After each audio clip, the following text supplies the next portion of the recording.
Coming up on First at 4, Senator Rand Paul and challenger Charles Booker make one final push before tomorrow's election. Plus, we'll hear from one local county clerk about how the turnout for early voting fared. Plus, much of the week looks mild and sunny throughout the region. The latest, though, on when we can see some cooler weather return, that's coming up as First at 4 continues. Mountain News First at 4 continues. A key U.S. Senate race is on the ballot in Kentucky tomorrow. Rand Paul is seeking another term in office. He's being challenged by former state lawmaker Charles Booker. WYMT's Phil Pendleton has more on what both candidates are saying the day before the election. Charles Booker was in Lexington over the weekend. Rand Paul flew into Lexington's airport today. Both are claiming that they will be victorious tomorrow, and both are saying that there is a very clear difference of what they stand for. Rand Paul arrived in Lexington just before noon Monday, telling enthusiastic supporters that tomorrow's election is more about people telling big government to get out of the way. It's about being for what we really are for. It's not about accumulating enough power to rule over others. We are the party that believes that power shouldn't be concentrated.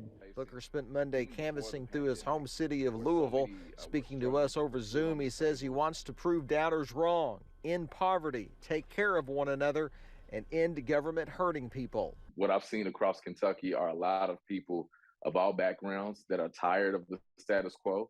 They're tired of Rand Paul mocking and disrespecting us and disregarding our lives. Rand Paul says when he wins tomorrow, he says he will be chairman of a committee, and he says one of the first things that he wants to do is to investigate more about COVID-19 and where he says where the virus came from. Charles Booker says he wants to focus on codifying voting and reproductive rights and getting big money out of politics. In Lexington, Phil Pendleton, WKYT. Now, Booker voted early in his home city of Louisville last week. Rand Paul says he will be voting in Bowling Green tomorrow morning. Election Day is less than 24 hours away, and now that early voting is over, county clerks and election officials have been working all day today, setting up voting sites and preparing for tomorrow. Knott County Clerk Reese Cornett says she's very impressed with the early voting turnout. I'm really tickled the turnout. So altogether, voting right now is like maybe 13–14%. We've got 1,248 people already voted. Yeah, so that's good for a county election.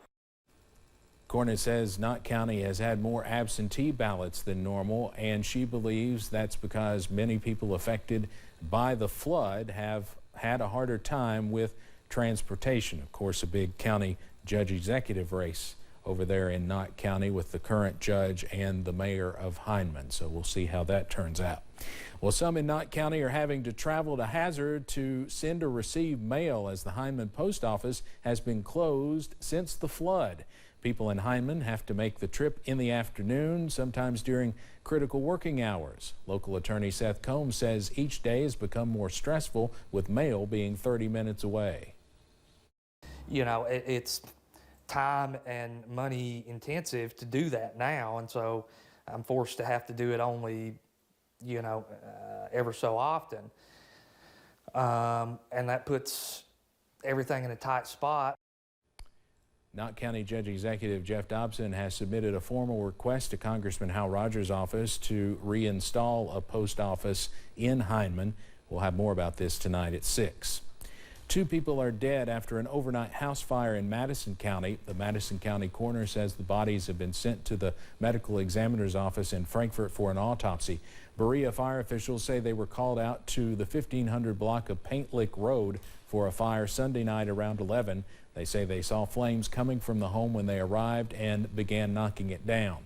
They sent a team inside to do a search of the home, and that's when they found the 2 victims. It starts at the location or the scene of the fire, determining if it's an arson. That'll be with the assistance of Berea Fire Department and the State Fire Marshal. Then you go to the medical examiner's office to determine the cause of death and the identity, and then just what the investigation entails from this point on from our detective. Now, the coroner says the home had no electricity, nor did it have any running water.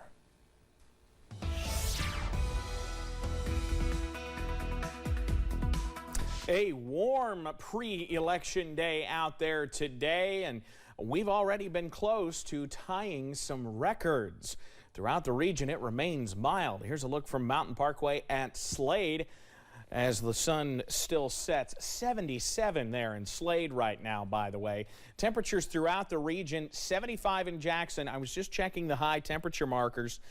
They've hit 77. London's at 77. Those would both tie records set just 2 years ago, back in the warm early November of 2020.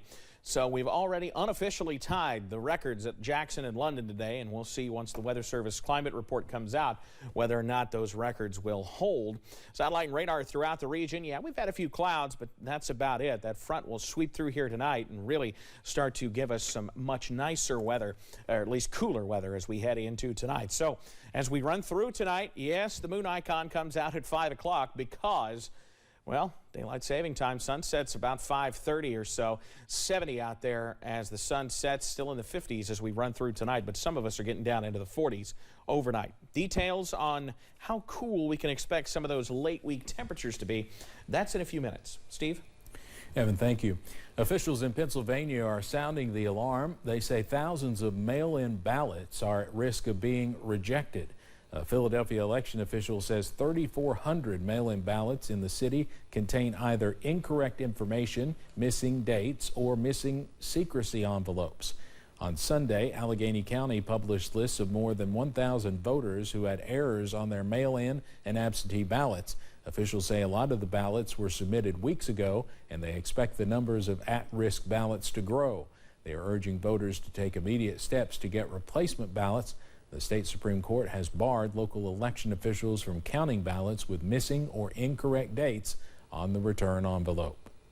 Unlike the current rising cost of travel as we head into the holidays, the enrollment cost for TSA PreCheck is dropping. TSA PreCheck's provider is reducing enrollment and in-person renewals from $85 to $78. The cost to renew online is still $70. If approved, enrollees get a 5-year membership. With PreCheck, passengers get expedited security screenings, which allows them to leave on shoes, jackets, and belts. In September 2022, 93% of PreCheck passengers waited less than 5 minutes at airport security checkpoints.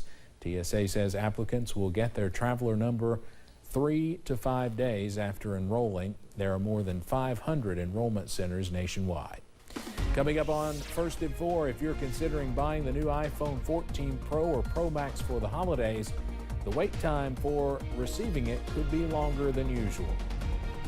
I'll stick with my 12. Keeping it warm for now, but we will continue to see some cooler weather move toward the mountains. The details on that next.